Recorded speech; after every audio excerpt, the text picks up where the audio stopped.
Hey, I'm Jana, the little sister. And I'm Jeff, her big brother. Welcome to Sibling Rivalry, a podcast about our favorite sport, baseball. This week on Sibling Rivalry Baseball, we address the elephant in the room. Well, first off, I'm going to ask him his name. And now a quick look at the SRBB headlines. MLB and the Players Union agree to 7-inning doubleheaders. Both games will be shortened, and the 8th inning will begin with the runner on second. Congratulations to Mike and Jessica Trout on the birth of their baby Bat, Beckham Aaron Trout. John McNamara, former manager of the A's, Padres, Reds, Angels, and Red Sox, passed away at the age of 88. He was 1 out away from a World Series title with the 1986 Red Sox. And the answer is yes, you can opt back in.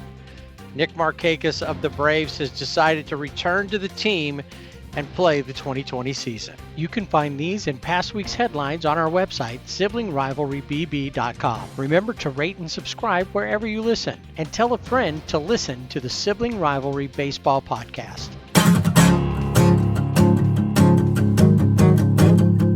So last week, we talked about opening weekend. This week, we'll look at the full first week of the season. We're about a sixth of the way through. And think about that, in just when we get to 15 games, we're a quarter of the way through the season.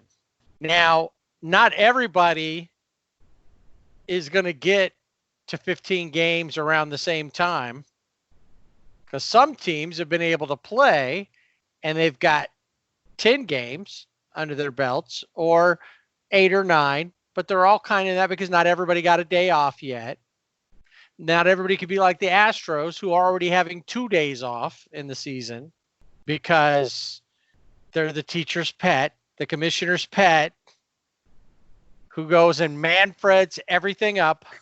But what we found in this first week, of all the things we wanted to talk about the return of baseball, the last thing we wanted to talk about was when a positive is not a positive. And that brings up the Miami Marlins. Miami Marlins, 18 players and 2 staff members have tested positive for COVID, which caused a domino effect because they were supposed to play the Phillies. And they did play because they had 3 players test positive on the Sunday game, or before that Sunday game. Well, there was 4, and we mentioned that last week, how that was That's that right. 4, and then boom. Yeah, it exploded. But they played, and then that affected the Phillies because then they were on the field with the Marlins.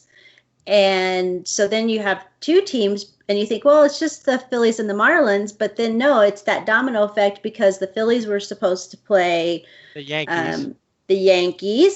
And the Marlins were supposed to go home. Yes, and play the Orioles. And open with the Orioles. And everything just exploded. And when I first heard about the Marlins, I was thinking back to comments I had heard that Don Mattingly made that we're having a problem with social distancing. Things are a work in progress. And that made me think, this seems to be a team problem, not an MLB problem. What is it that say in when the NCAA comes down on a college and they sanction them, they say there was lack of institutional control. And that's what this is. The Marlins, Don Mattingly, Derek Jeter, all these guys. And I know they're young guys. They're used to being in Miami, I guess. And so they're a party scene. They all go out to a club, or many do. It wasn't just 1 or 2 of them. There were quite a few that went, and they come back, and now half of the roster is out. They're all on the COVID list. Yeah. And the Marlins have had to scramble and sign deals with, different players, minor league contracts to even field a team. So I guess in that regard, for those players, it's good, but they still have to play for the Marlins. So Well, that's a lot of, and that's a problem too, because you already know that these guys don't seem to care, and you don't know if this makes any difference to them. right. Are they going to, after this episode, and they all, they're quarantined, the guys that have it, from what I understand, they were sent back to Miami and they're quarantining at home. The rest of the team is still in Philadelphia, as far as I know, or as I've heard. But is their attitude going to change? Because they've messed things up for baseball. But now we also have the Cardinals that you throw into the mix. Now, the Cardinals have 4 confirmed cases. There's 3 players and 1 staff member. There's also 4 inconclusive tests. So there was some kind of anomaly with the test. And some of them are what they call the rapid test, where I think it's saliva, but the saliva is supposed to be like the best way to test. And I think those tests, they're not sure. So as of right now, the Cardinals are okay if it's just the 4 confirmed. If you add 4 more, then you run into the issue. But there are rumors, they haven't come out with the official report yet, that there was a visit to a casino. So that too could be, as you said, the lack of the coaching staff, the ownership saying, listen, these are things you have to do in order to play. And that means you don't go out. So whether that's true or not, it's obviously a lack of not being aware of the situation, not taking precautions. Yeah, no, that's absolutely true. And I've heard it more than once. We can't control what they do when they're away, at home anyway. When they're on the road, I think it's a lot easier for them to control the team, to work it out. I've heard different coaches saying, hey, we're trying to get like a meeting room so the guys can come together. We can talk about the game afterwards, or they can socialize a little bit so it doesn't feel like they're just locked in their room.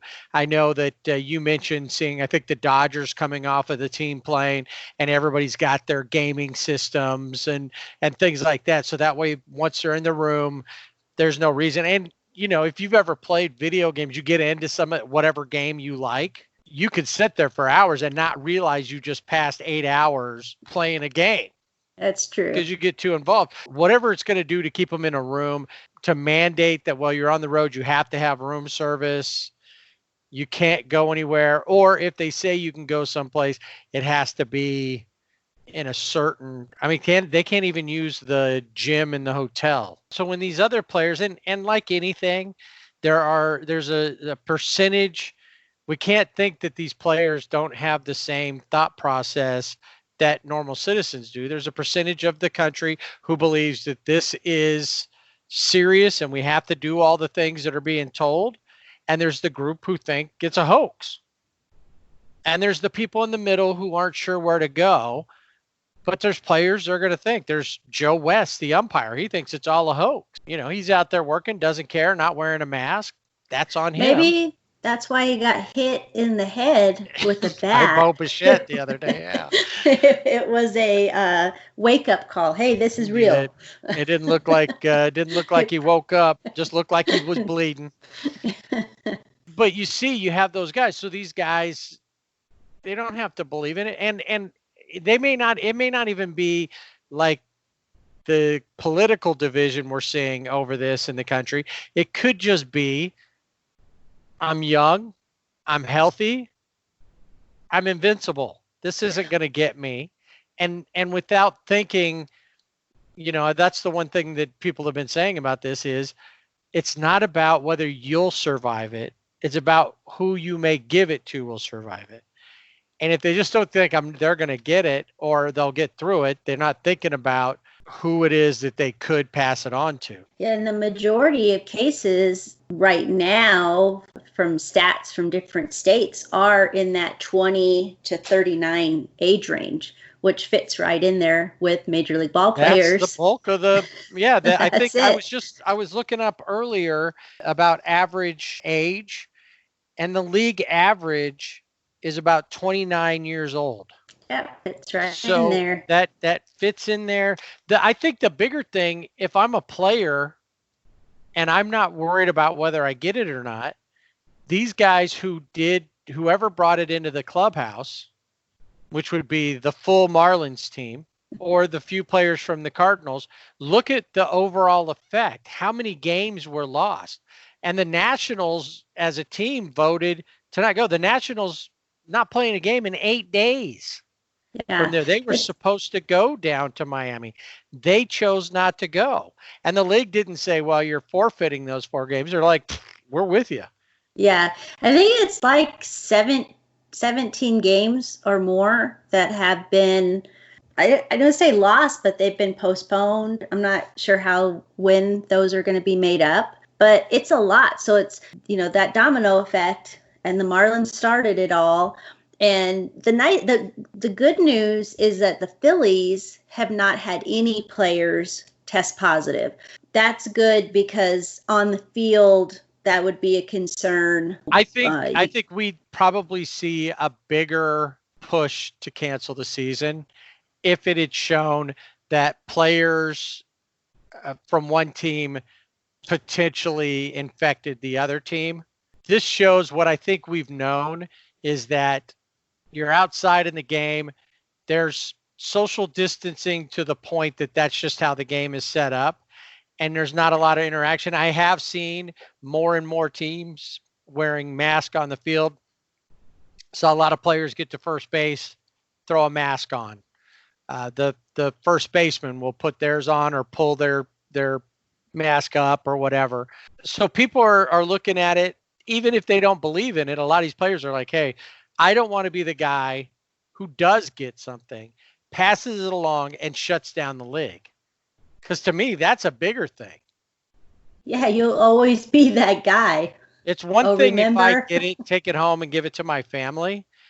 Not that that's good, but it's different than if I go down and I'm the cause or one of the causes that shuts down a league and everybody's livelihood.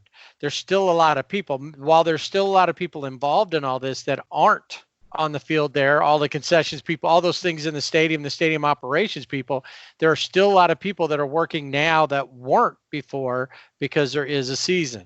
Yeah, and after the Marlins came out with their positive test, the Dodgers, Dave Roberts talked to Justin Turner. Justin Turner is like the team captain. And the Dodgers came out with all players will wear face coverings in the dugout. Saw that in the games, in the most recent games. Did not see that before. So that's good. Any player not in the lineup will not be in the dugout during the game. So they're in the stands.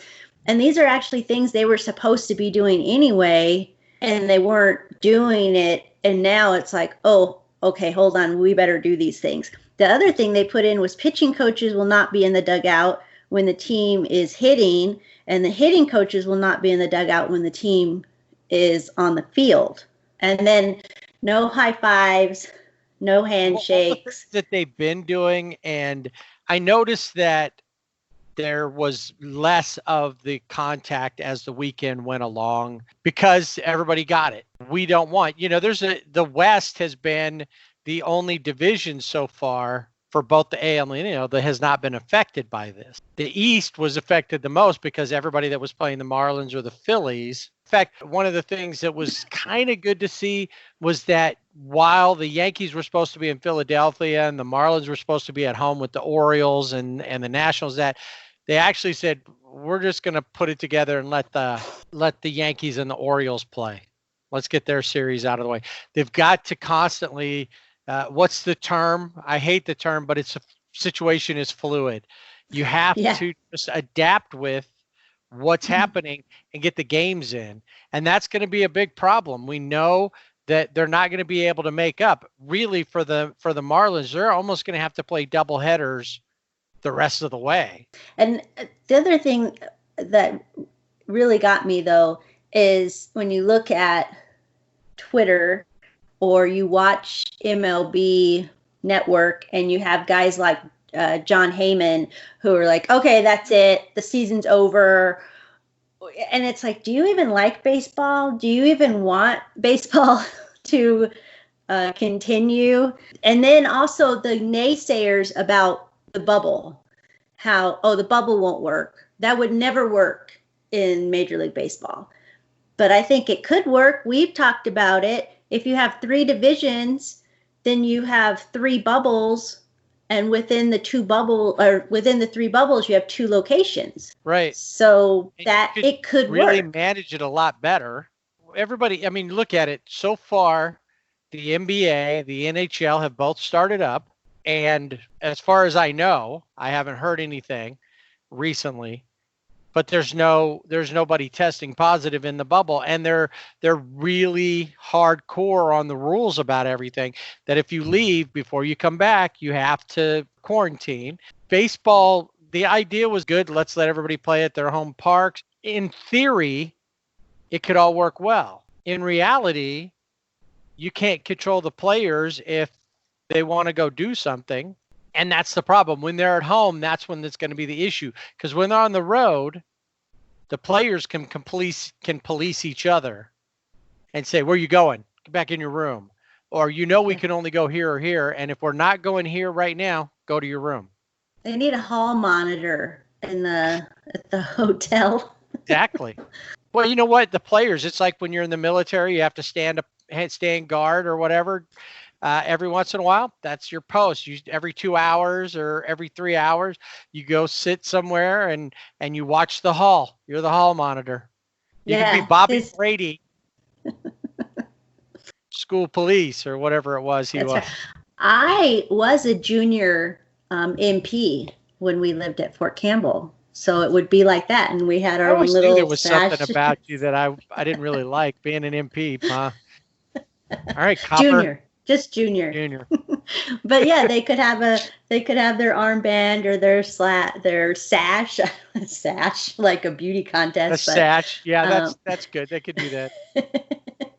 But or they could wear like the ropes. You used to see like the ROTC guys always had the different colored ropes on their uniforms. I don't ever know what any of that meant, but they could do like that. I'm the hall monitor, and then like for the Dodgers, you could send the hall monitor out, send like Kike out there in uniform because he kind of has that cop mustache going on. He does. And then Justin Turner could come out because he's more like the supervisor or the commanding officer, and he could come out with some kind of scrambled eggs on his hat. And well, they should have somebody in the hallway, but then they should also have somebody in the lobby because people are sneaky. It's like, high school overnight trips where you're climbing out the window. I didn't get to have one of those because the year before me ruined it for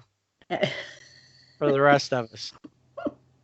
Of course. Now, if this was Survivor Baseball that we talked about way back in like episode 5 in different ways to run the baseball or get baseball back, the Marlins and I think the Cardinals now too would have both been voted off the island. Yes, they would have been gone. And actually, I mean, it sounds extreme, but it frees up the schedule where we don't have teams like the Nationals just in holding pattern for 8 days. And the other thing, too, is they not only get voted off the island, but they should get fined because they were blatantly going against the rules. Yeah. No, I think there needs to be. I read somewhere somebody did that's like, hey, if you get to this point and you test positive and cause this, you should be suspended for the rest of the season. Yeah, it totally makes sense to me. I mean, we have had guys Just recently, I think it was Joey Votto, who said, I'm not feeling well, self-reported. Now, I haven't Mike Moustakas, another Red, he did the same thing like a couple of days in. They're being smart and being adult and mature, because there are guys on the team. One guy on the Phillies, Didi Gregorius, he has some issues with his kidneys. So, if he were to get this, it could be bad for him, because if you have kidney disease, I'm not saying he does, but he has some kind of issue with his kidneys. So he has a medical problem. We also know there are other guys that have issues too. And so that's the other thing too, is if you're a team, you should be looking out for one another. And I really fault, the Marlins too. Obviously they were not following protocols. And on the Sunday game that they were going to play with the Phillies, their starting pitcher tested positive for coronavirus, right, and they still played. Now, he didn't play, but they said, we're still going to play via text message. That's how they decided. Did somebody post that they think that the Marlins should play all the rest of their games via Zoom? Yes. This season? Yes. They should. There's been other issues too, where you have one isolated case with Juan Soto of the Nationals, who tested positive, was asymptomatic, but then they thought it was a false positive, and then his other tests after were negative. But he was finally cleared by the team, by MLB, after taking, I don't know how many tests, it was like 10 tests, but still couldn't play because of the District of Columbia's quarantine rules. Right, that's what held it up more than he was fine with the league. It was the city. See, that's the thing. We haven't put that into play. The Blue Jays aren't playing at home, and it's because the Canadian government shut that down. DC stopped Soto from coming back. Conceivably, we could see these cities. We could have seen, none of them are doing it that I'm aware of, but we could see Baltimore say, no, you guys can't, Marlins can't come here. Mm-hmm. Or the Cardinals can't come Chicago or wherever. Those are things that we haven't really taken that into account either. We just figured everybody said, yeah, we want the game back. So what do you think, based on what's going on right now, what's your final thought on where baseball should go from here with this? With baseball, I think we continue the season. We are seeing teams tighten up their ship, but players need to be held accountable. And teams need to be held accountable. So if that is a player being suspended or fined, both, then those kind of things need to happen. Because I think when there are no consequences and you just go on the COVID list, it's obviously, to the Marlins, it wasn't a big deal. Not when you have 18 players that got the virus. And obviously there was one or two or all of them brought it in the clubhouse. But there needs to be consequences. I don't want to see the season just, hang it up. Well, that was a good week of baseball, because this was the wake-up call that I think that all the teams needed to get their act together. It's sad that it took 20 people on one team to get COVID-19, but going forward, there needs to be more action from the MLB to say, okay, especially if it was egregious, like going to the hotel bar or the nightclub or casino or whatever it may be. I agree that the games need to keep going. We've not seen that there's any transfer on the field. So far, we haven't seen that. And we had all those Marlins players. But I think that the fact that the 4 initially that were positive were pulled before they could play again. And I think that did show a lot of people, hey, could easily happen. But when the Phillies players didn't test positive, I think a lot of people said, nah, okay. They weren't worried about what was happening on the field. They may still be worried what happens off the field. The thing I think that really tightened everything down and got a lot of the players and the teams to say, wait, we really do need to take this more seriously, was when the Cardinals popped up. Because the Marlins, not that they're a major league organization, but when you hear that, and maybe it's just because they're in Miami, it's South Florida. Maybe it's just because Florida, you always think these are the crazy things out of Florida. But the Cardinals are a cornerstone organization within baseball. They've always been held in high regard, even if you hate them. There's just something about the St. Louis Cardinals. And when they had guys do that, I think that woke more people up because of where it came from. With the Cardinals going down, that got Lorenzo Cain from the Milwaukee Brewers, who didn't play because the Cardinals and the Brewers were supposed to play, to say, I'm not digging this. And he opted out, which is tough for the Brewers because he's one of their top players, especially, and we'll talk about Christian Yelich later, especially when you have players that, top players that are struggling. Lorenzo Cain was not. And now he said, I'm just going to call it a day. Yeah. And because he doesn't feel safe. Right. And I mentioned fining players or suspending players, but also I think the team as a whole should be, so the ownership should be fined because they're not doing the things that they're supposed to be doing. I know the MLB now has said each team has to have a compliance officer, which they should have had before this even started. And that's one thing that we're seeing is the MLB this baseball season is the guinea pig for the NFL, because the NFL is watching what's happening with baseball. And they had a lot of time to say, make those flow charts that say, if A happens, then do this. If this happens, right, then you do this. And if yes, they didn't do, yeah, if yes or if no. And they didn't do that, and they were leaving it up to the teams. But in the case of the Marlins, I really think it was just a complete lack of regard on the part of the coaching staff and the ownership, because even Derek Jeter's statement afterward was very like, yeah, this happened, and yeah, they played the game, and yeah, they maybe affected the other team, they could have infected the other team, but we're going to move on. It wasn't a big there's deal. No reason to dwell in the past.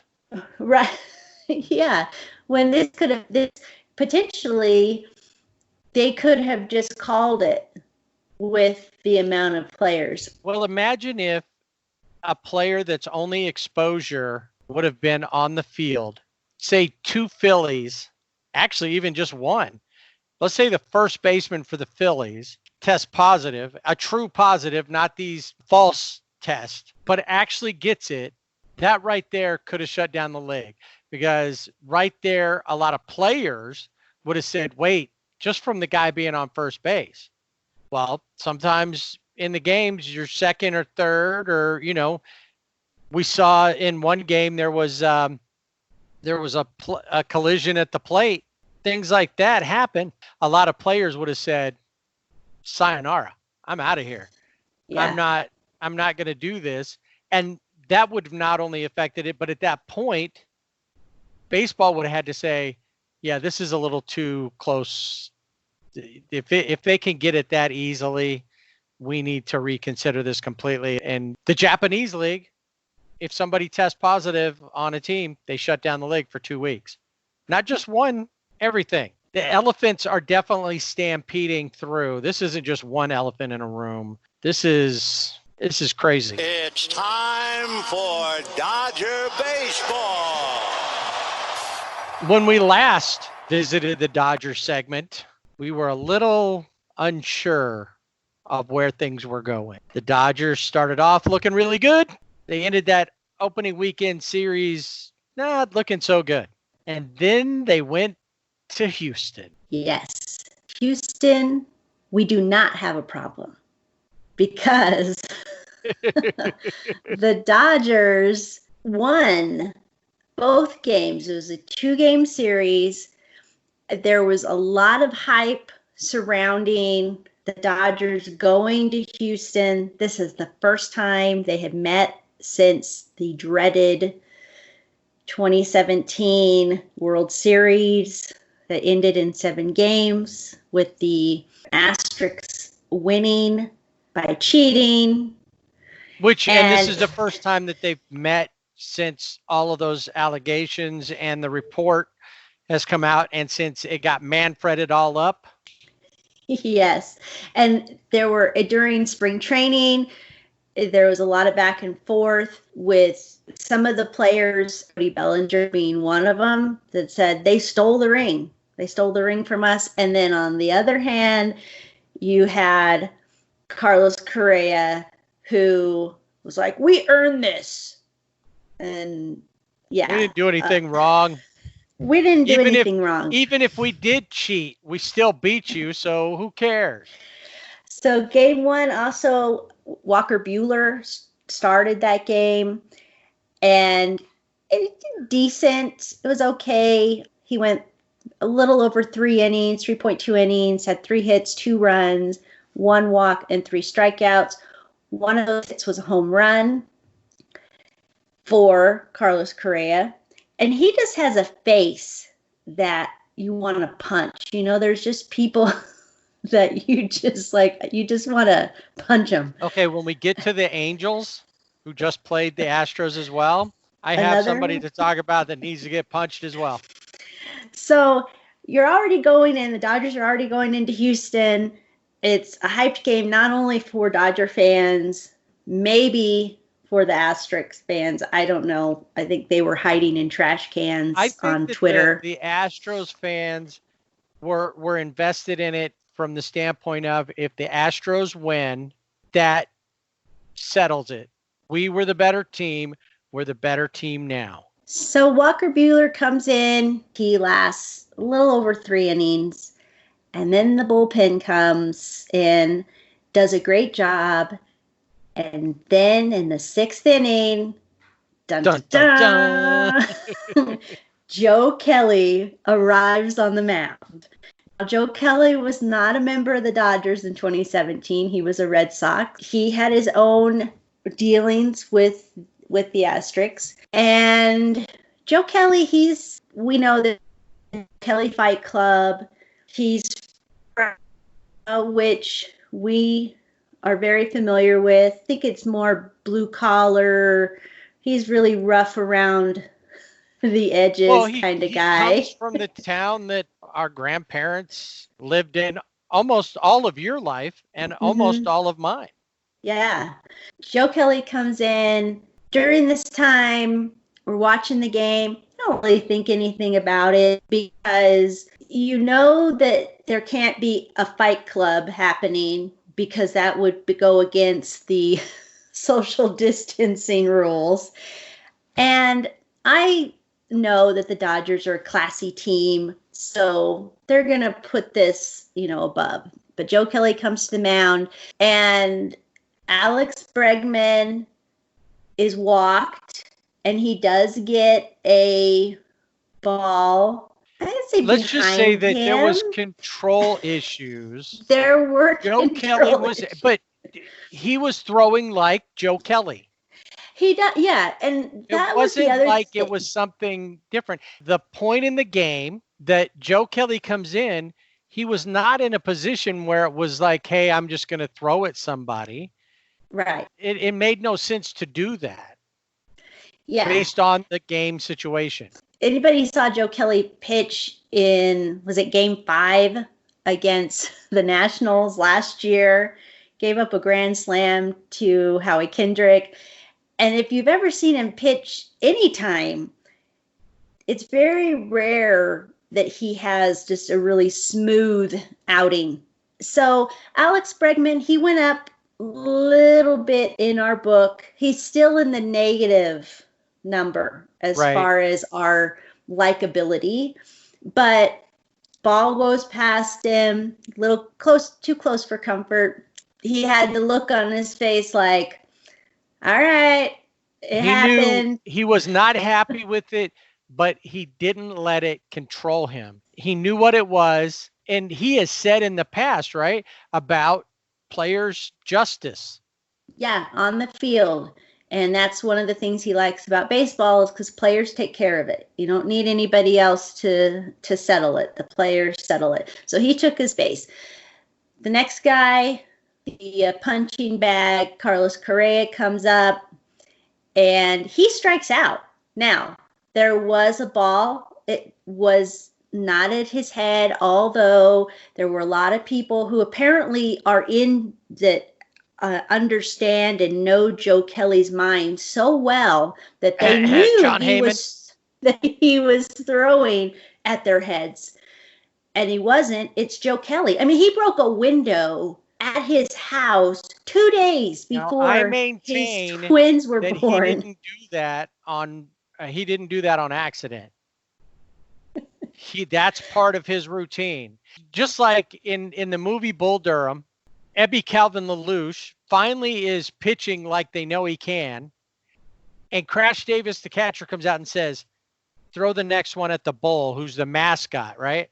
And he's like, why? I'm finally throwing it where I want to. He goes, just throw it at the Bull. So he gets over there. He throws the next one at the Bull. And, of course, the catcher's jawing at the hitter, and who's a younger guy. And he's like, that guy's crazy. And he goes, yeah, I wouldn't dig in too much if I was you because I don't know where the next one's going. I don't. Joe Kelly. And, of course, he's there. Joe Kelly is Ebby Calvin LaLoosh when it comes to that. He's all over the place, and you don't know. He keeps you unsettled. I'm not saying that in the back of his mind, when it went by him, Alex Bregman's head, when it went by Carlos Correa's head, up and over, it was well behind Carlos Correa. It wasn't like the catcher couldn't even get to it. Mm-mm. I don't think that his intention was to throw at them, but I know he owned it once it happened. And even Oral Hershiser said, you don't apologize. He said, make the hitter think about it, just like in Bull Durham, like, what was that? Right. But Carlos Correa being Carlos Correa, he did strike out. And of course, he had to have some words. And Joe Kelly's famous pouty lips came out, which is everywhere. And something that's what to the started. Effect of nice swing. And here's where I have an issue with this whole thing. Before we move on to positives within the Dodgers, and we can finish this up, is that Joe Kelly earlier play at first, and I don't know what was going on there. It looks weird. Michael Brantley hit a ball on his way to first. It seems like Joe Kelly's trying to find the bag. Now, whether he's doing that on purpose, not to trip up Brantley or to do that, but just to keep moving his foot around, because then Brantley's got to keep in mind where's his foot and maybe make Brantley make a mistake. I have no problem with that. If he was actually going over there to try to cause something beyond that, then that's different. But in that, Dusty Baker, who seems to have taken on the whiny Astro way, the Asterick, tells Joe Kelly to get back on the mound and then uses an expletive in that. And then later blames Joe Kelly for what he said to Carlos Correa about nice swing. And then this is a somewhat of a family show, so we'll omit any of the language. Here's what I saw, though. was that Joe Kelly goes off. He's doing that like a little kid, and then he does that wah, wah, wah, wah, wah kind of thing. And then the pouty face, and he goes over, and then he also uses an expletive because Carlos Correa's yelling at him, and he finally just says, fine, you want to go adult-like? Well, here's my adult buzzword. Yes. But if you notice, Joe Kelly, who gets an 8-game suspension out of this, which is crazy, is walking to his dugout. Carlos Correa, on the other hand, is walking towards the Dodger dugout. In violation of social distancing rules. And clearly being the aggressor at that point. I'm not saying Joe Kelly didn't instigate some stuff there, but just like Bregman, he should have followed, Correa should have followed Bregman. Bregman said, whatever. He got up and he was a professional about it. When you look at everything, and Dusty Baker says it's all Joe Kelly's fault. But Dusty Baker was almost in the Dodger dugout.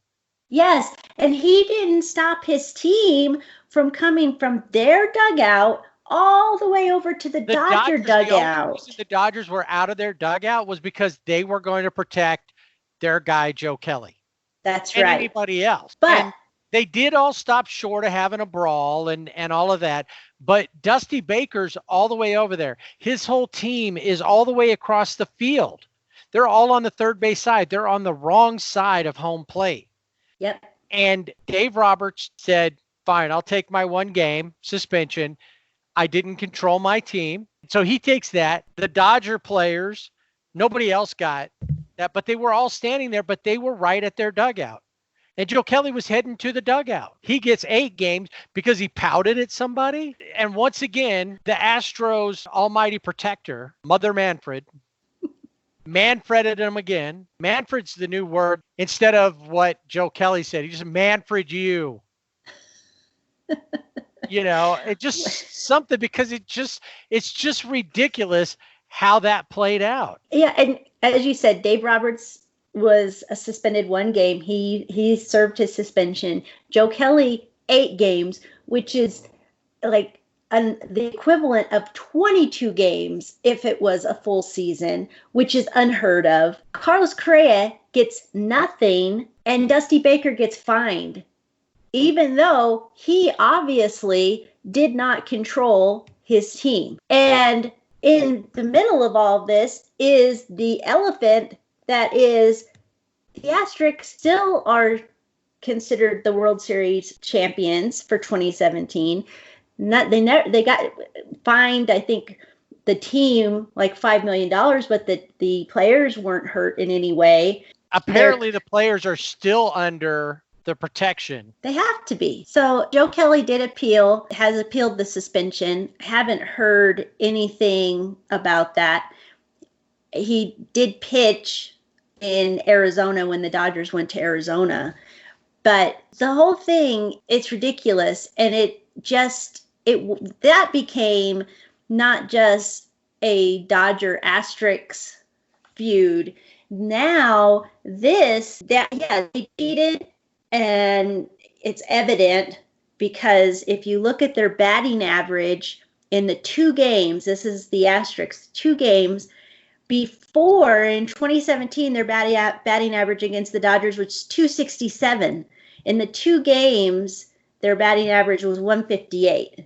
There's no trash cans. Although I did really like your idea of instead of the cutouts, they had cutouts of trash cans. Oh, I think they should put actual trash cans. Oh, right. Not even they don't need to have cutouts, just real trash cans. But the problem with that would be is if the Astros were following protocols, maybe, and the players are sitting in the stands, they might feel the need to bang on one. And maybe that's why they've been banned. Well, no, they only do it in that section behind, because see, they have cutouts there. They just don't have any cutouts behind home plate. Right. The cutouts are mostly out in whatever they call that area below the train tracks out there. I don't know what Crawford boxes, I think is what they call them. And so they're out there, and at least they have the cutouts, or they could put the trash cans. They don't have to be like Peralta of the Diamondbacks, who wanted teddy bears and other stuffed animals all out in the outfield to remind him of the fan. which are usually all Dodger fans. Right. That's what people have said. San Diego, the Padres have cutouts. They said when the Dodgers come, will they put like 70% Dodger fans? That's right. But going back, I think a lot of people thought, okay, as you said before, if the Astros won the series, that settles it. Well, the Dodgers won the series. First game, 5-2. Second game, 4-2 in innings. And that settled it, but it's still unsettled because now Joe Kelly is the folk hero, not only of the United States, but Canada too. They're like everyone. Ready to give him whatever the highest award in Canada is. He's already, now he's in the Canadian Hall of Fame. I think right. Justin Trudeau is going to give him, like we have, the presidential medals that they give people. I think he's in line for one of those now. He's definitely player of the week. He is. But this whole thing, it will continue, and it'll continue for, I think, especially for guys like Correa, who just will not give in. He's the guy, he knows he's guilty. He has to know, or he's just so dense he doesn't know. And he just is not, deep down he knows, but he's not going to admit to it. And he had a really bad series in Anaheim, which is even better. So the Asterisk will show up in LA in September, 12th and 13th, 2 games set to finish out that. And then of course we have next year where they'll actually play probably, they'll do a home and away, probably 3 each. So although when it's interleague, it can be 2, but 2 years in a row. So the question will be, will this carry over, especially when next year, if everything's normal, I guess, air quotations, that they'll actually be able to battle it out, maybe have a Royal Rumble. And I think if that's the case, the Dodgers need to re-sign Yasiel Puig right before that series for like one of those 10-day contracts or whatever.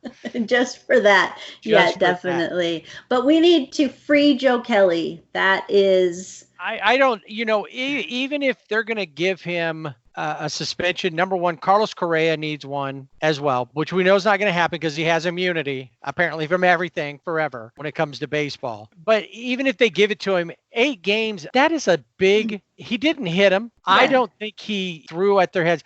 And to go back to our new favorite, John Heyman, even said the Dodgers didn't say he didn't do that. They basically said, yeah, maybe he did. And I'm like, you know what? It doesn't matter whether they admit to it or not, or if they imply, sure. They never came out and said, yeah, that was the case. We were throwing at him, because they're not going to say that. And he should be, and why would they? Now the Astros have it in their head that the Dodgers are not going to play games with them on this, that the Dodgers are mad. And it doesn't matter that, you know what, we'd rather hit you in the head with a baseball than give you COVID-19. And COVID-19 will cause you more problems. That's right. Although I guess if you get hit in the head with the baseball, that could cause a few problems. It could cause a lot of problems too. But the whole thing has been Manfreded,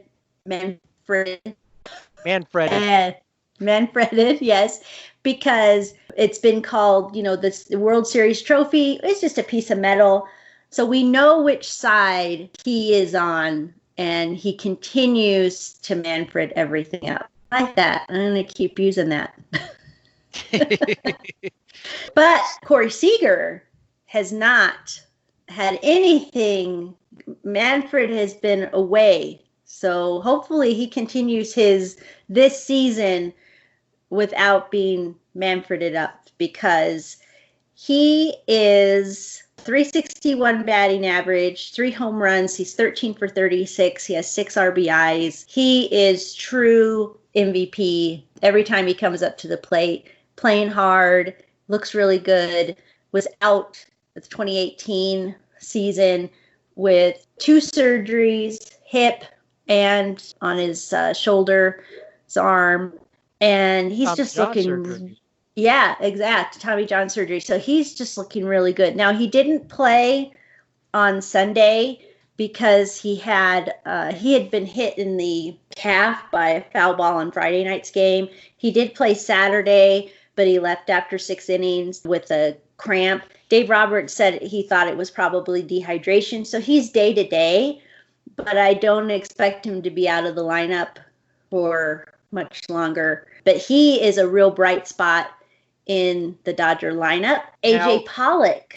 He is 8 for 27, 2 home runs, 4 RBIs, 370 batting average. He's healthy, which has always been an issue for him. In every season, he has always had some type of health issue. Last year, he was out because he had I think it was we broke his elbow. So he had a metal plate in his elbow. And then last year that caused an infection. So then he had to have that removed. So then he was out. And he was always the guy that came up to the plate like, all right, we're going to get an out.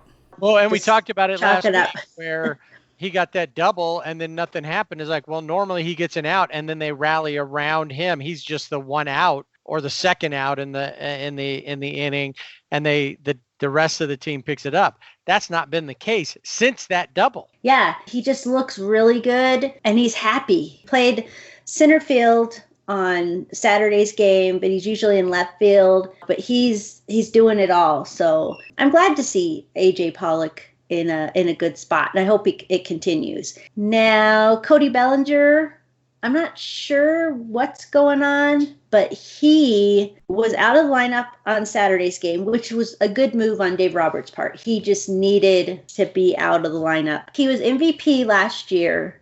He comes into this season and he's going to change his batting stance, which makes no sense to me.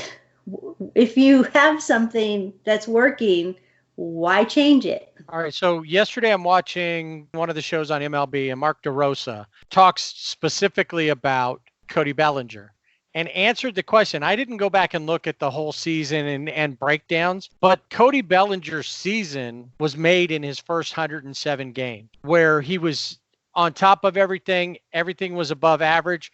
In his last 57 games, everything dropped by half. He was still a solid hitter, he was contributing, and this kind of made sense.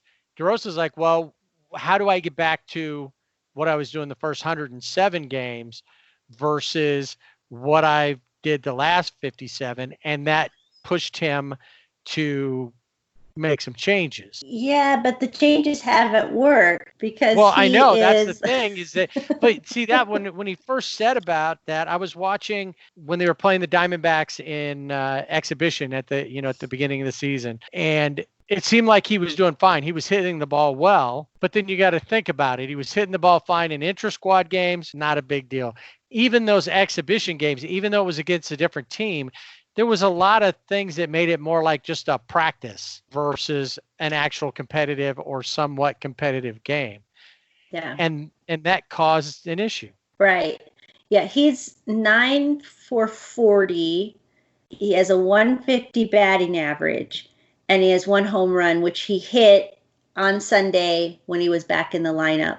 He had a 2-run homer in Sunday's game, but he looks uncomfortable in the box when he gets up to bat. He looks uncomfortable to me. I also noticed that he needs a haircut. And so I'm wondering if he gets a haircut, if that will help with his batting. Perhaps that's what the problem because is. His helmet's not on right. It's off just a little bit. It's his hair. It's too bushy. Normally you'd go, that's just ridiculous.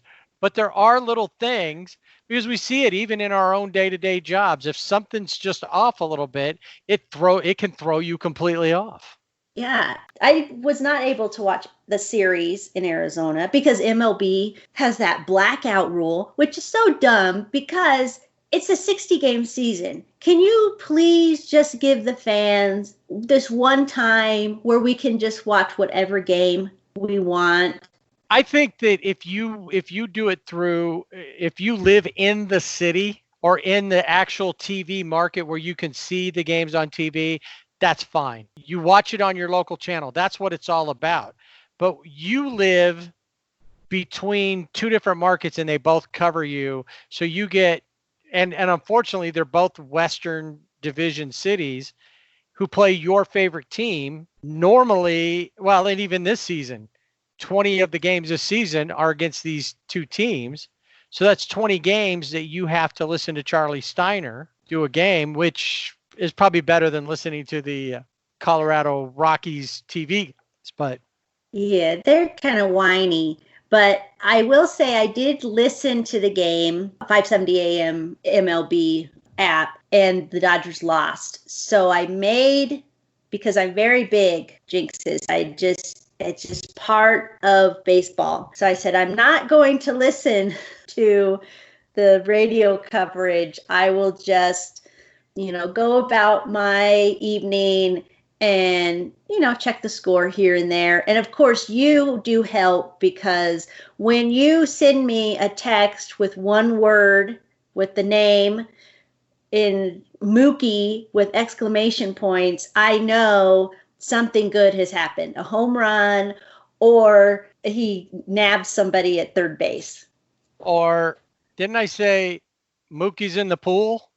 Yes, or Mookie's in the pool. I knew exactly what that meant. So you helped me out in that regard, even though MLB is not helping me out this season because they are preventing me from seeing those or series. Or anybody, for that matter. Or anyone, really.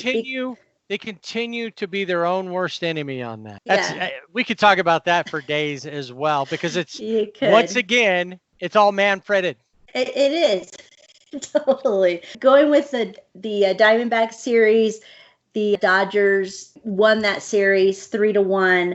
The second game, the game that I listened to, even though Charlie Steiner at one point called the Diamondbacks the Rockies, but that's lovable Charlie Steiner, right? That's what he does. I don't know how many players have been on the wrong team. I'm surprised that he didn't say that Sandy Koufax was pitching versus the Diamondbacks when Kirsch went out there and pitched on Sunday. It's just part of the whole, it's just one of the reasons. Like, do you listen to the game just for Rick Monday? Yes. Or do you listen to it just to see what Charlie Steiner's going to say? Right. Yes. You do both. Right? You do both. But in game 2 of that series, the Dodgers lost 5-3, and the bullpen has been excellent for the Dodgers. And in that game, they just imploded. I'm not sure what happened, but Blake Trinan, who had been really good coming out of the bullpen, he had a hard day. He had a hard day. But next game, Cody was out of the lineup. He was up in the stands. Dodgers went on to win 11-2. You had Chris Taylor had a home run, Mookie Betts, AJ Pollock. And then in the last game of the series, the Dodgers won 3-0. Cody hit the 2-run home run, which I'm sure is really great for him. It's, it's kind of that monkey off your back that I'm sure he had. Mookie hits into the pool, and it was Kershaw day, and Kershaw looked really good. Clayton went 5 2/3 scoreless innings. He had 6 strikeouts, no walks, and his velocity was up.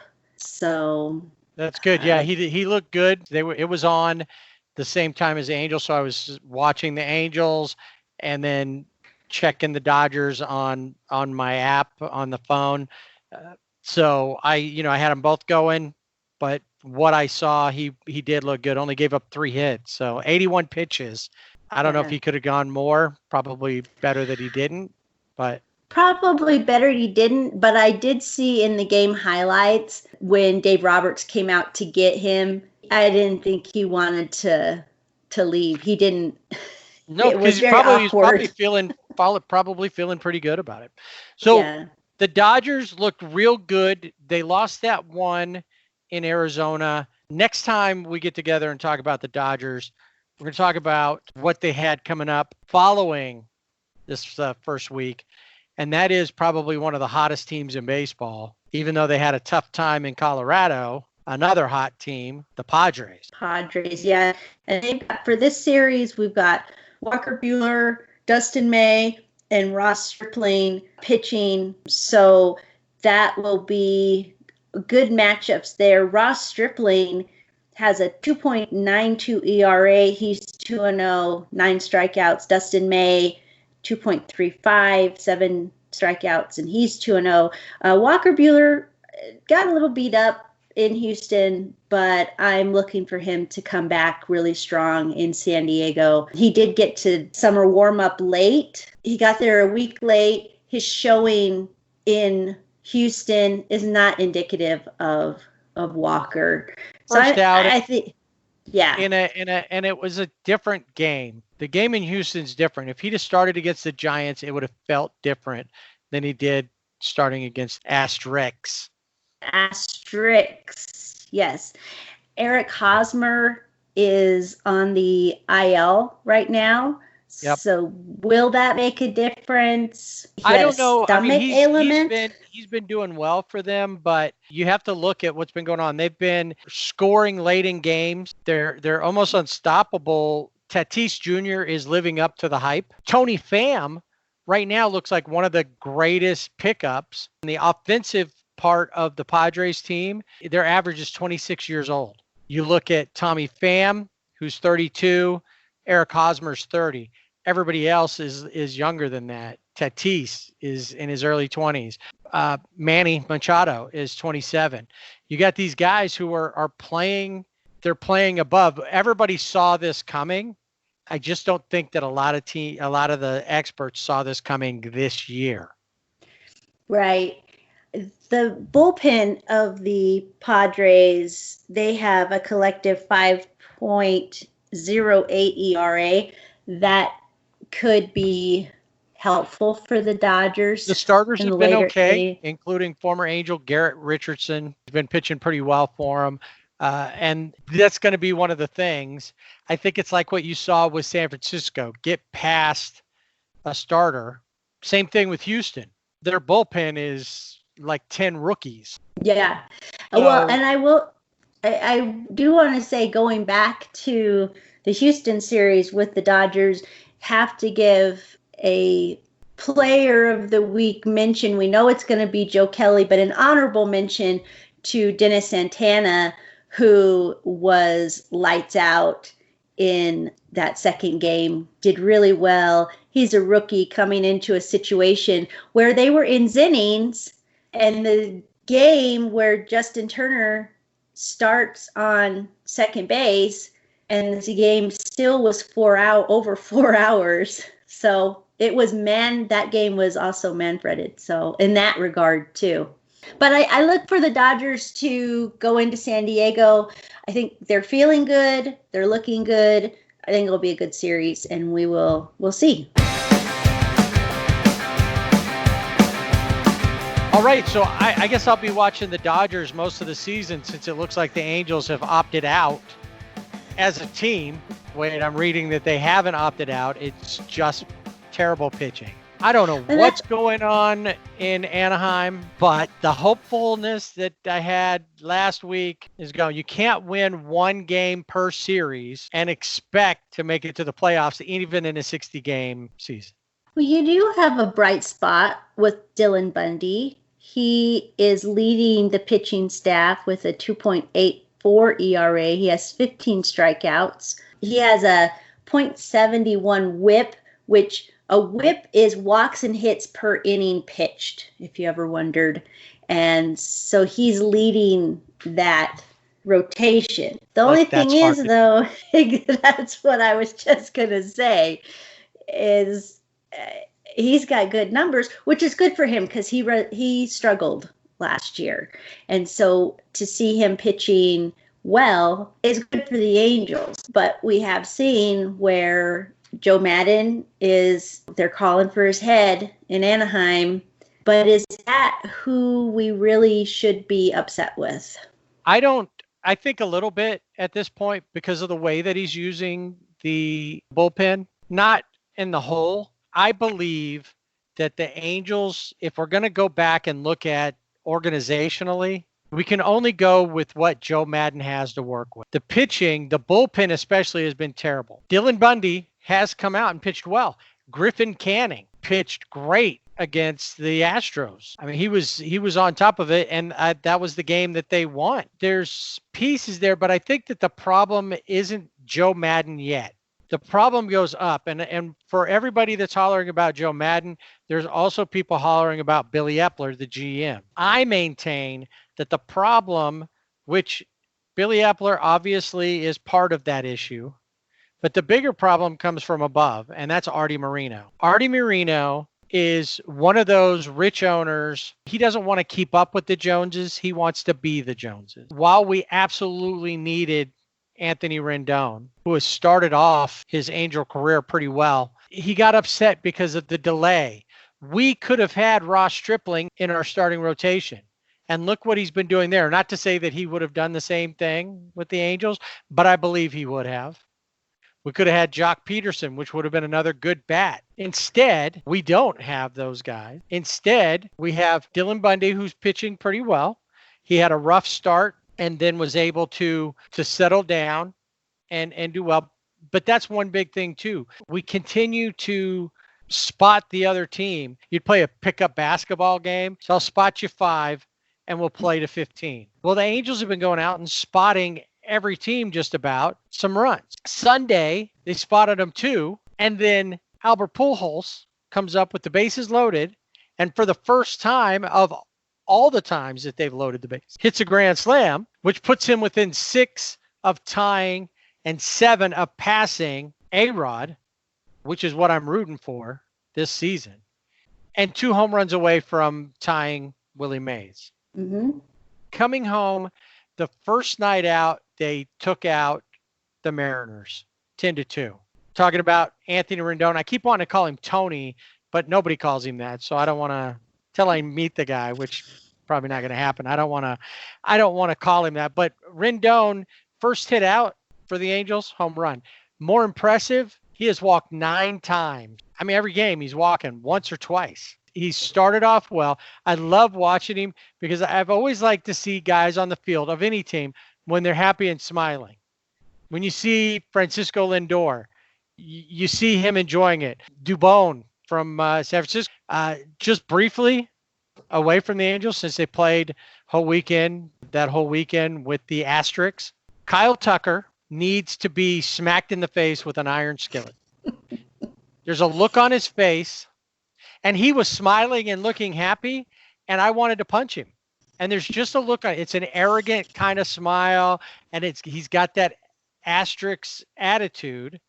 Do they have a school, like a finishing school that they go through? If they're going to call you up, you have to go through that. Here's the thing. They don't tell you about it until after you're going to actually make the big league team.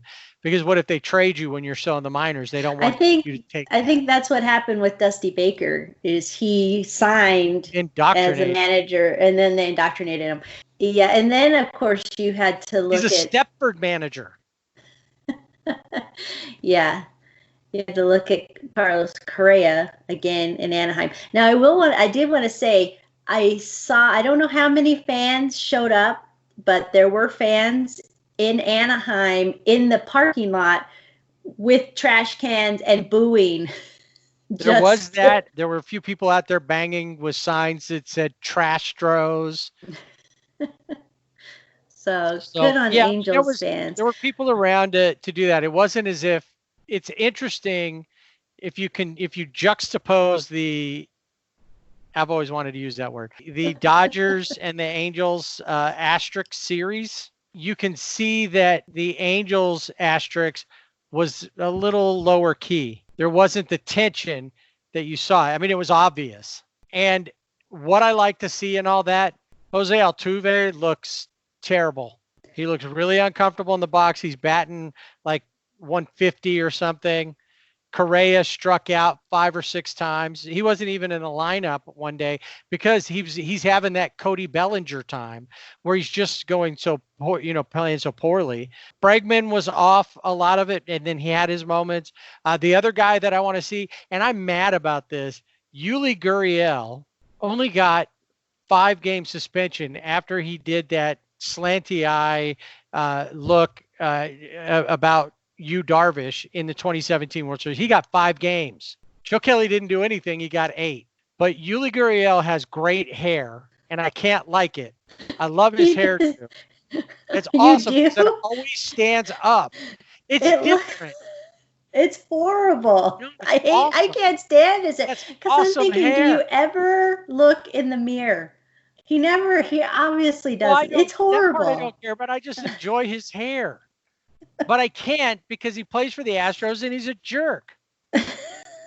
He's a Manfred. Yeah. You know. There's a lot of. Well, and is Josh Reddick rubbing off on Tucker since they're both in the outfield, and because he has that face too. Kyle Tucker. Yeah, but Josh wasn't smiling. No, at all. He never does. Before, we want Alex Bregman to get hit by a bus. I want him to get hit by a bus that's dragging Josh Reddick behind it. Like in the old Westerns, when they like tie somebody's boots and then send the stampeding horse off or whatever, and they drag the guy in the back. You know, I see that, and I'm like, yes, that's what I want to see happen to Josh Reddick. You know, no love lost. So, but to get back to the Dodgers, let's not even go there. To get back to the Angels, see how far off it takes me. The Angels, there are highlights there. Brian Goodwin has been playing well. He's been hitting well. He had, last game of the series, not as great, but he's been there. He's been carrying the team. Justin Upton hit his 300th career home run. Great, but he's not hitting well across the board. David Fletcher has been playing pretty well. His numbers have been up and down. Started off the series a little down, had a couple of days where he couldn't hit anything. And of course, Mike Trout was out through all of these series and is back with the team with the birth of bat. I was hoping they would name him Michael Vladimir Pujols Trout and then just call him MVP. But I got to give it to him. Bat for the initials is awesome. And Ross Stripling even tweeted that he already doesn't want to face him. That's right. Which, if he had been traded to the Angels, he would have never had to face him because Bat will take over for his dad as the GOAT. As center fielder, that's right. What about Max Stassi? He looks good. Thank you. He's another guy, and that's the thing. Max Stassi has shown. I mean, he stepped up. I mean, 3-run homer. He's hitting the ball well. To me, he's a better defensive catcher than Castro. And Castro's been solid. He hasn't been bad at all. So our catchers this year have been good. The problem with Castro is that he's not able to block pitches as well as Stassi has shown himself to be. A lot of pitches getting away from Jason. So on the whole, we're still kind of in the same place. We're at the bottom of the West. We should have been able to at least take 2 of the 3 from Seattle. We played Houston much better than we did Seattle. And even innings wise, Sunday's game, 11 innings. On Saturday, 10 innings. 2 of the games with Houston were innings. And they're not able to. I'm not sure what the average is with runners in scoring position, but it's not great. They load the bases. If you ever see on a LOB, it says lob on a box score. That stands for left on base. And when you see big numbers there, that means that's all the players that were left and nobody could bring them in. And you figure when you can go through a game where there's three different times that you load the bases and you leave them there. The other thing was that these games were really long. Over 12 hours of baseball. Every game, with the exception, of the 3 games, 2 of them were over 4 hours. One of them, the longest in Angels history, 4 hours and 21 minutes. And then walks. That was the biggest thing. Between the Astros and the Angels, 44 walks in 3 games. 19 on Friday, 6 on Saturday, and another 19. So no wonder Anthony Rendon has all those walks. That's in 3 games. He had 9 walks. Wow. Or no, that's in 6 games. I'm sorry, because he played 2 3-game series. In 6 games, he's got 9 walks. 44 walks just in a 3-game series between the two teams. So there's a lot going on, but the Angels will have their days. They put up numbers. They didn't get beat something to 1 or something to 0. They put up big numbers at different times. So they tried to come back, but when you give somebody 5 runs, or 6 runs, or 4 runs, and then you have to work to get back, and not everybody's hitting. And the problem is that, like we've talked about the Dodgers, every member of the Dodgers lineup, especially now with the DH, you can see where they could contribute. For the Angels, there are guys that you don't want to see. Anthony Rendon got intentionally walked when he was coming up because they weren't going to hit. They weren't going to pitch to him. They wanted to pitch to Brian Goodwin. They wanted to pitch to Justin Upton. There were players like that. So that's a harder thing to deal with the Dodgers and other teams. The Yankees come to mind. The Angels need to figure out their pitching. Joe Maddon said, I either have to believe in them or not. And I get the idea. You can't tell them, you can't not have confidence in them. And that's all he has to work with. He doesn't have anybody lower. Sunday's game, the bullpen was a little better. Shohei Ohtani still having issues, but he started out the first inning and we thought, good, he's back to normal. 8 pitches, looked good. Second inning, had some problems, but they stayed with him. He loaded up the bases. And then if you go look at it, his last pitch to Dustin Garneau was clearly a strike. And he called it a ball, which walked in a runner. And the wheels came off the bus. And then later on Sunday, found out that they were sending him for an MRI. And, is he having more issues? That's something we'll talk about at a later date. But today, if we don't get some strength in pitching, if, we need Dylan Bundy to be more consistent. We can't have him having that first inning. Matt Andres, who looked great coming in for Ohtani the previous Sunday, looked terrible. And I believe he's got to go to the bullpen, but we don't have another starter necessarily.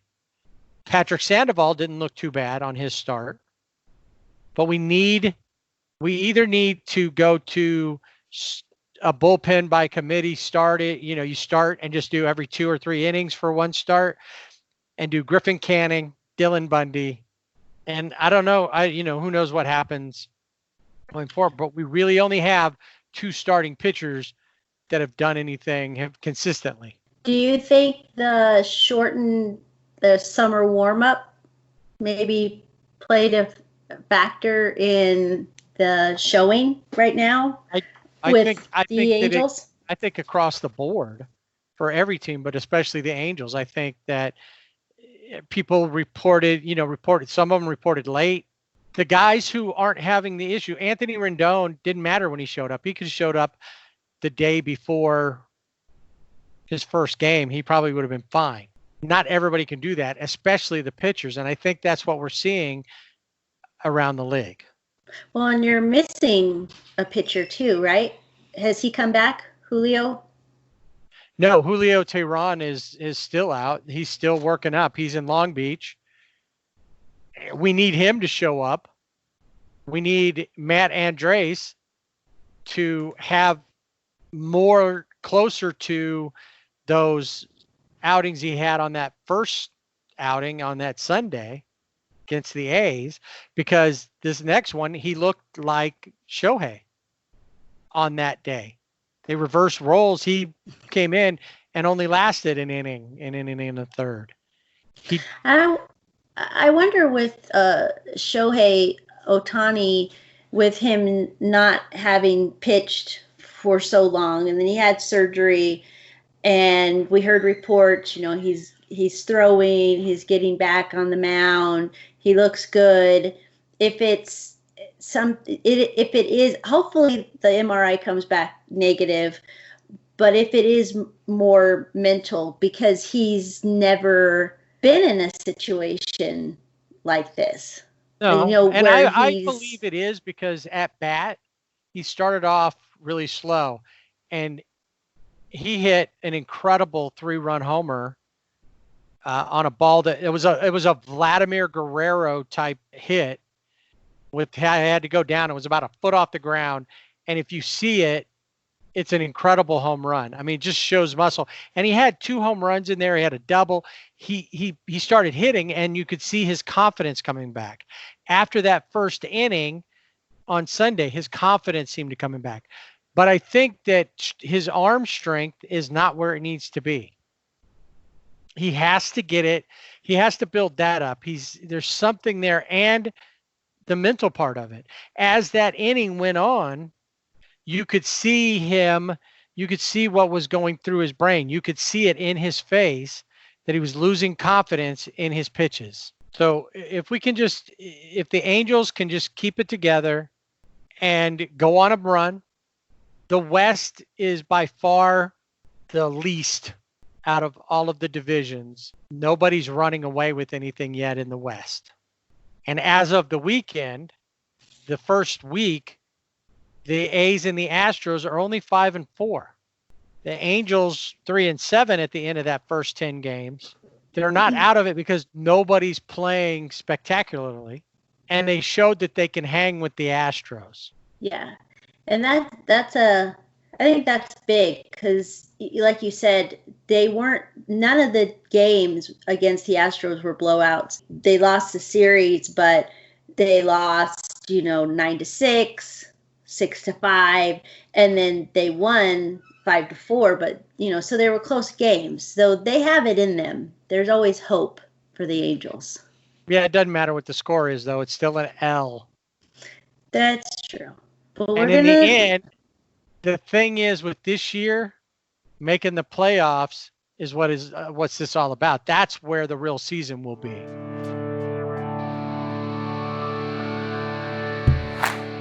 Now it's time to take a quick look around the league.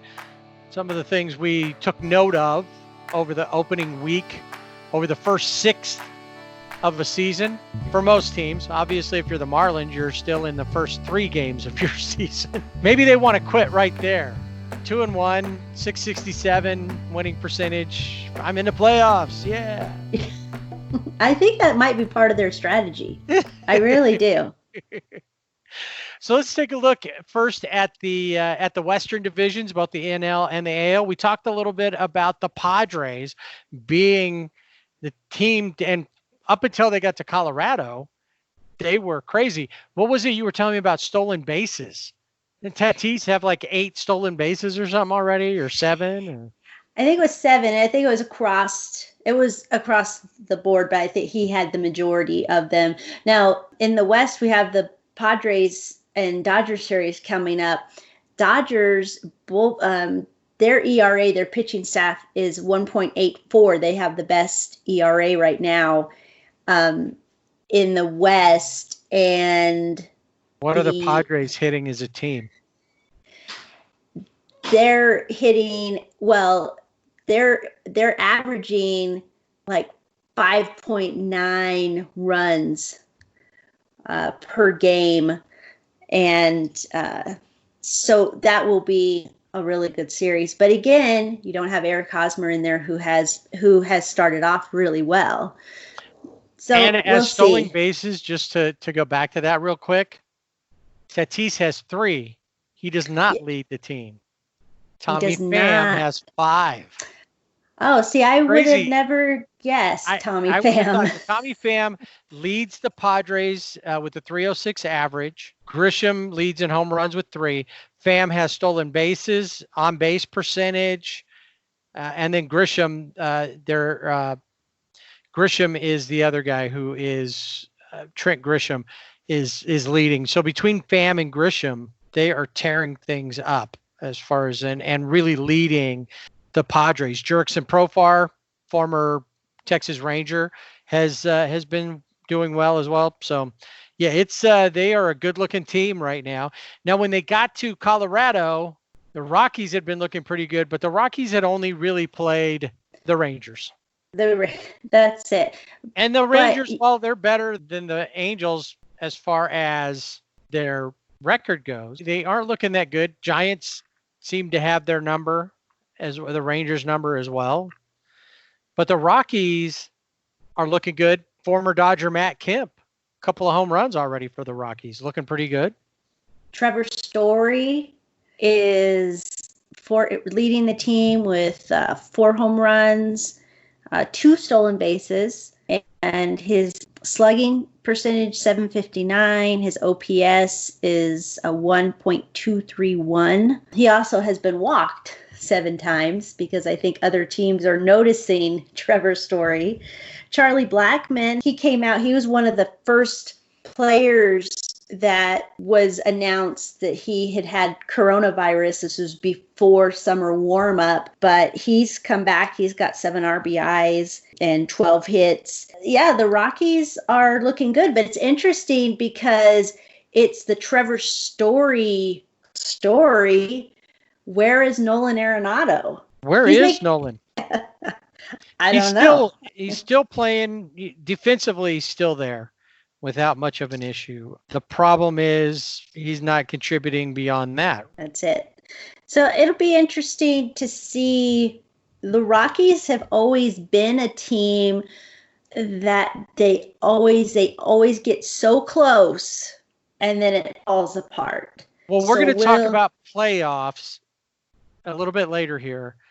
And this year would work the way they're playing. If they can stay like this, this could be a good year for them. It could be. Yeah, Nolan Arenado is batting .226, no home runs, only 1 RBI. Very unlike Nolan to be there. I mean, but you also are looking at, and this goes for all the teams, and even Cody Bellinger. I really think if Cody gets a haircut, it could really help. I'm going to stand by that. So, but it's early on. Sending him a message. I will. Cody, get a haircut. You'll get a hit. I'm going to tweet him. Get a cut. Get a hit. I'll have to, you know what? I have a friend who's a barber. His name's Brian. He has the new California barbershop in Echo Park on Sunset, just to give him a little plug. I know he listens occasionally. I'll call Brian and say, hey, Cody Bellinger needs a haircut. He's just down in San Diego. I'm sure they could work out a deal for you to go in, maybe even get to sit among the cutouts. And it's Petco, so there's a lot of pets. He's a big dog guy. If it works, that would be great. Looking at these percentages, batting averages, it's easy because it is just 60 games and you want everyone to start off really well and they're not. So you get a little panicked, I think, is what some of us are doing when it comes to, especially guys like Cody Bellinger or being able to see Shohei pitch and be where he was and what he's capable of. It will be interesting with the West. Colorado right now is 6-2. They're in first place. The Dodgers are in second.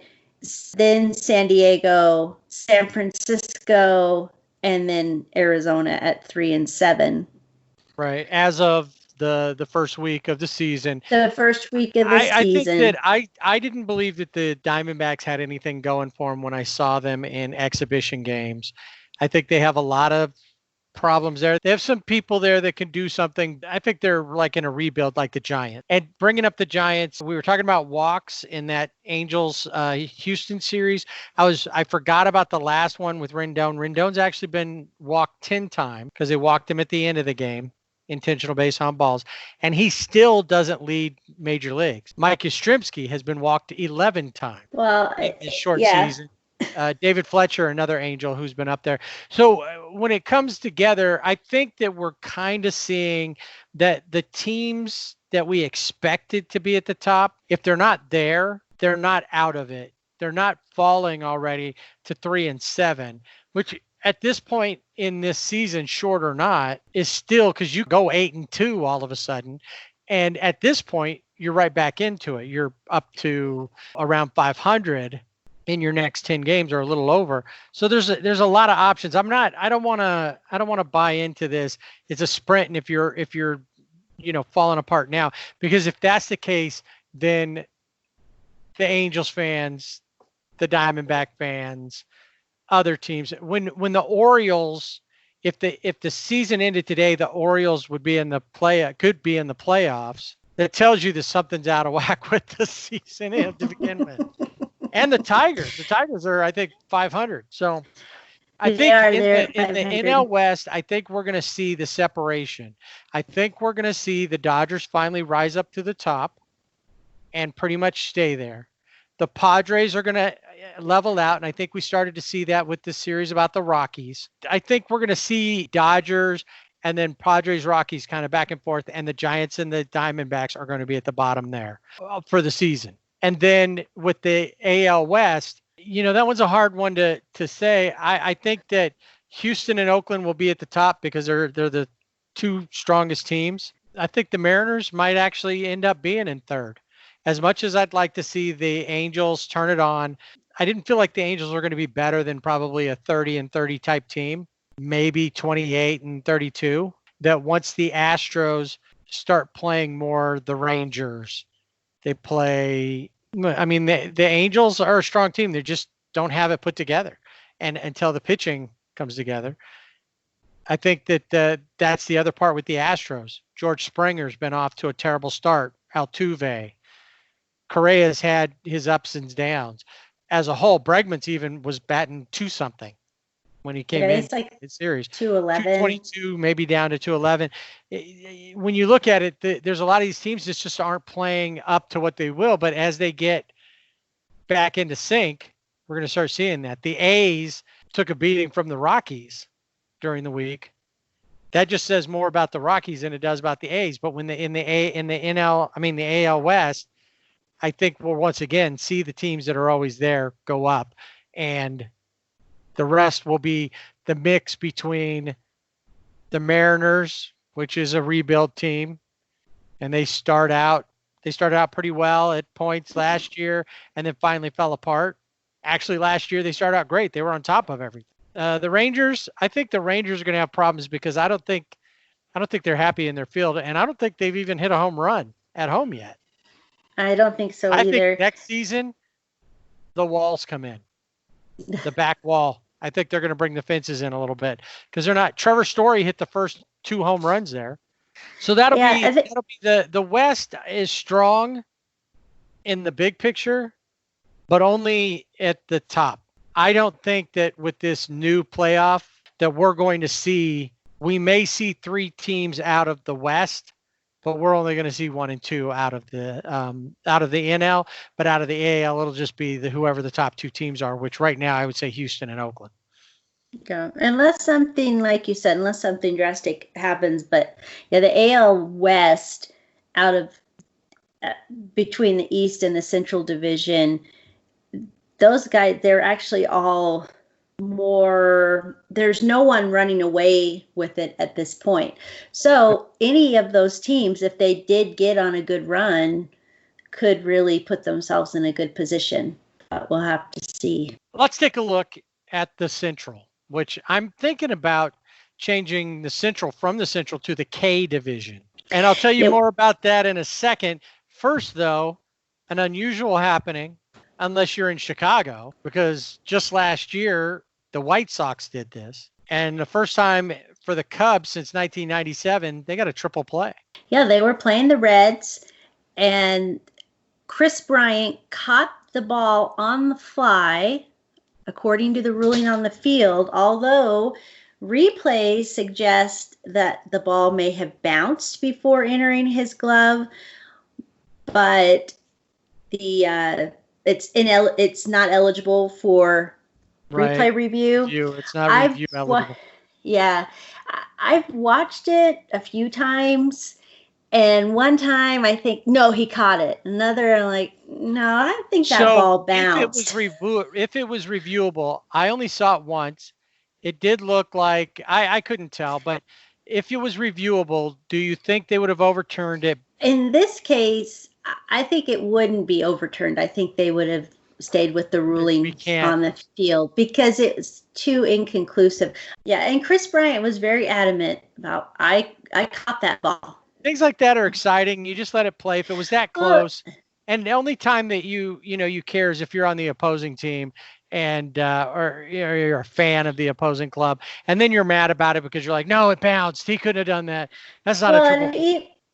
Right. And even if you were a Reds fan and you were saying, no, that wasn't a triple play, in the end, it didn't matter because the Reds won 12-7. Right. In the end, that's what you got to always look at. Who got the W?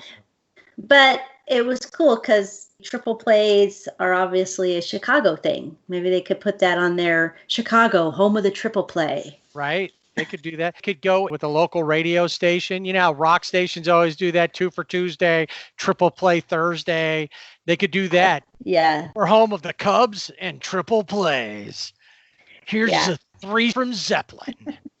Now, the Chicago, even though they lost, they are currently sitting atop of the Central at 7-2. But they've won their last 3 as of the first series of games. Now, if you go up the road a little bit, a team that has been affected by COVID-19 postponements is the Brewers. Now, if I'm a Brewers fan, the one thing that I hope came out of the fact that we had to set out the St. Louis Cardinals series is that maybe Christian Yelich will be able to get back on course, be back to that MVP instead of batting, 37? He is 1 for 27, and the one hit is a home run. So even he Bob has that Uecker, going for him.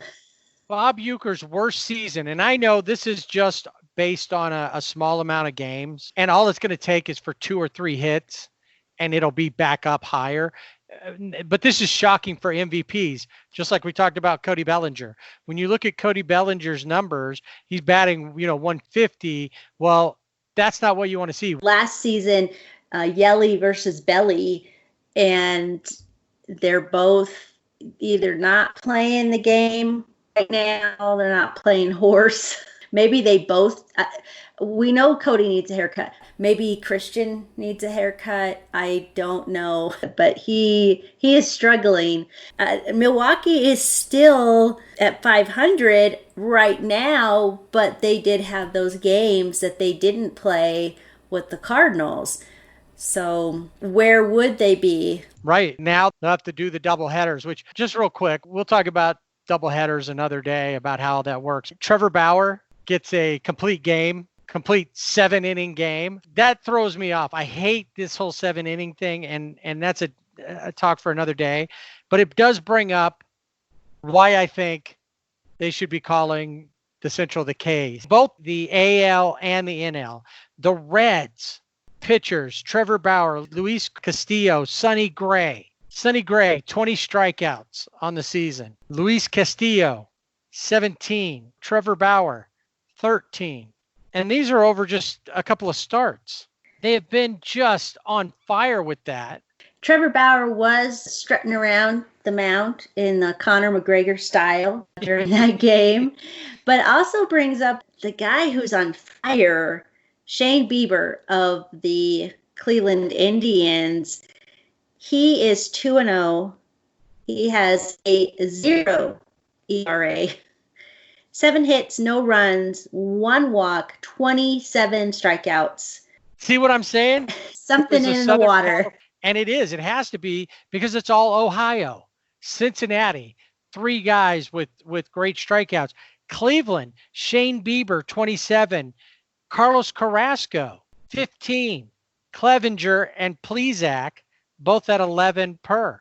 These guys are on fire. That's why it's all the K division. And then Tyler Alexander broke the record, 9 Ks in a row for the American League record. 9 Ks in a row. He was 1 K away for the Major League record, which was, do you know? 12. Nope, it's 10. I was going to By say 10, but I inflated. Yes, Tom Seaver, of course. So here's a guy that for the Tigers, who are a team that was a very worst team last year, even though I always think it's the Orioles, by character, it seems like it's the Marlins. The Tigers are playing 500 ball right now. I don't know that they'll hold on to it, but if they continue, if Matthew Boyd, younger pitchers had some good outings, if overall with their staff, they can stay on it. Miguel Cabrera is hitting decently. So there's a lot of options there. I feel like the Central is going to end up being the division where you'll have a couple of teams maybe drop to the bottom and everybody else is going to fight for the top in both the NL and the AL. I wonder, we've got the K capital of the world in Ohio, but we also have Twitter wars going on between Mike Clevenger and Trevor Bauer. So that might also be playing into... Ohio seems to be the place to be baseball-wise. Yeah. And so maybe that's sparking the intensity of the rivalry there. When we talk about the second week, we'll be able to talk about how things turned out when the Indians and the Reds played each other. Oh, and I want to mention the Twins. They're 7-2. They're at the top of the division right now. But we talked about Kenta Maeda. He was a Dodger. Dodger fans love Kenta, but when I heard he was being traded, my first thought was this will be good for him because he wanted to be a starter, but he was in the bullpen, and he came out of the bullpen. He was really good, but he wanted to be something, and the Dodgers, they weren't going to put him as a starter all the time. But he is 2-0 with a 1.64 ERA. So he's fitting in really nicely in Minnesota. It was a good move for him. He's doing really well and is feeling comfortable there. So good for Kenta. Since you brought up Minnesota, I hate cutouts overall, except for the Twins. They have just big, giant heads. Fat heads. Like when you look, the camera shot from center field in, they've got Kirby Puckett and other well-known Twins players throughout there, but it's just big, giant heads, not the bodies. In some of the places, the cutouts aren't right if they cut it out, but instead you kind of get some background to it or whatever. That's one of the best. If you're going to do cutouts, follow the Twins. If you want to win games, hit home runs like the Twins. Let's shift over and look at the East, is home of Aaron Judge, who is the AL Player of the Week, with good reason. No wonder there. 6 home runs in 5 games. Yep. He's on fire. And that's all you saw. If you were following Twitter, it was, here comes the Judge, all rise. Every time he was hitting a home run. So the Yankee fans are excited. There was a highlight in one where I saw a home run and I didn't catch who they said hit it. I went, oh, Aaron Judge was another home run. It turned out it was Gio Urshela. The Yankees are 7-1. They have the best record in all of the divisions. They've won their last 6. No surprise there. But the summer warm-up for them went well, but it was really not the summer warm-up. It was the break time because Aaron Judge had a broken rib, and that was healed. Obviously, it's healed. There were lots of injuries there, and these guys Carlos Stanton, another one that wouldn't have been bad. I think there's 3 or 4 of their players, of their main players, the guys who are contributing right now a lot, that wouldn't have been there without the COVID break. Right. So that really helped the Yankees. And there is no, I don't think in anyone's mind, unless the Yankees just fall off the cliff, then they're going to be number 1 in the East. At this point, there's nobody. I mean, the closest is Baltimore, and they're 5-3. And I see them probably falling off. Watching the Sunday night Yankees Red Sox game, you forget about the Red Sox. They're towards the bottom after the first week, but you you forget that they have like Xander Bogaerts, who is having a great season to start. They still have guys who can get it done, and they will compete. I believe they're one of those teams that will rise up again. And I don't think they're going to I don't think the Yankees are going to get a run for their money in this season. No. With them right now, you can almost write off the rest of the AL East. The rest of the East, obviously the NL East, I'm not sure what's going on over there, because that's the division that has been thrown the most into chaos because of the Marlins. The Phillies haven't played because the Marlins played there. So it cut all those games. The Nationals, they played the Blue Jays at home, and then they didn't play anybody because they said, we're not going to Miami. And then nobody's coming in to see them. The Yankees and Orioles played each other, but they were supposed to be playing the Phillies or the Marlins. The NL East is probably the one. And now the question is, what's going on with the Mets? Because Cespedes opts out, saying it's for COVID-19, but it was weird the way it was handled by the team when they announced it. Oh, we don't know where he's at, but we think he's okay. Yeah, it's like he was missing, but right, he's okay. Did he get abducted? Right.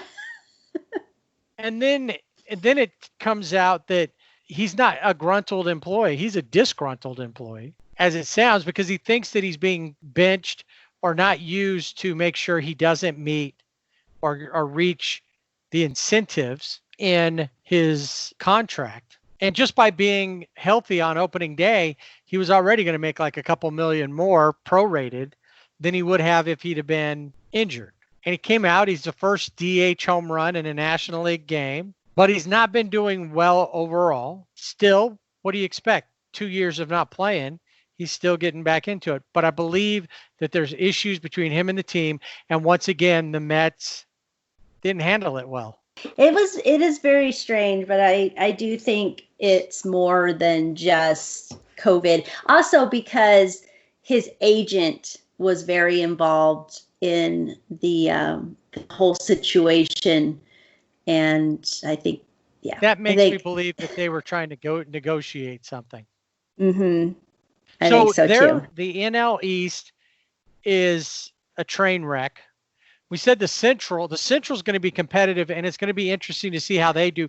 And it's more because of parity in the Central that's going to be a tough one. But in the East, as we said, the AL East, right now it almost looks like the Yankees have already won it just by the way they're playing. I know it's early, but it's not that early. Right. And then in the NL East, I don't know. You know what? Got Atlanta. If I was in Vegas setting the lines, I would not set a line for that. There's no betting on the East. No.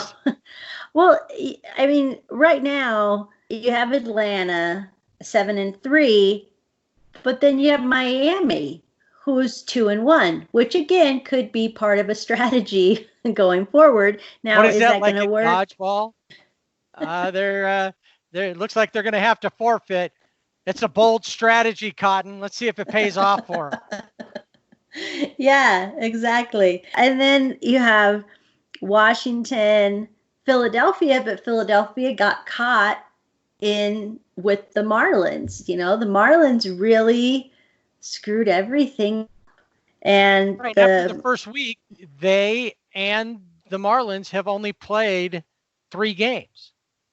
Now that's going to change as the second week comes up. The Phillies are going to be playing, other teams, not the Marlins, and other teams that weren't affected by it. But unfortunately, the Phillies are going to be playing the Yankees. So they had sidestepped the Yankees because that's who they were supposed to play right after the Marlins. So they got a reprieve before that happened. But that's why I'm saying the East, with the exception of Atlanta, the Braves are on fire, and they got Nick Markakis coming back. So, and who knows how that'll work, as far as how he'll contribute. That just makes them better. So other than the Braves, the rest of it is a top. I'll say I think the Mets and obviously the Marlins right now, I think the Marlins are going to fall apart. even though what's his name, Rojas from the Marlins currently is leading like in every category. He's got like a 700 batting average. He's got, but he's only been up like 7 times. And 7 times, right? I don't know how many he's been up. I could look it up, but so all that's going to fall apart. Now, one thing that we're going to see coming up, Blue Jays will finally get a chance to play at their own home field in Buffalo. But this last week, we saw something pretty incredibly cool, I think. Yeah, they were the home team at Nationals Park, and the staff, they were really good hosts. They had the Canadian flag, they played the Canadian anthem, and during the 7th inning, they played OK Blue Jays during the 7th inning stretch, that's their 7th inning stretch song, right? So they had walk up music for the Blue Jays. So it was weird to watch that game because the Nationals, and they're grays and they're the away team. So they're up first. And then and I did hear talking about, what is it, OK Blue Jays? Uh-huh. Bob Carpenter and FP Santangelo, who are the Nationals TV guys, talked about them playing the song and how much they liked OK Blue Jays. Yeah, and I looked it up because I had never heard the song. I probably have watching, if I've watched a Blue Jays game, but I never... it's 7th inning stretch, so I'm off, stretching. Plus they normally go to commercials. Right. You're and doing some calisthenics. That's right. Jumping jacks. But we will post it on our website and other social media. That's it. But the beginning of it, it's catchy. It's like, you got a diamond, you got 9 men, you got a hat and a bat, and that's not all. You got the bleachers, got them from spring till fall. You got a dog and a drink and an umpire's call. What do you want? Let's play ball. And then the chorus, which sums up baseball.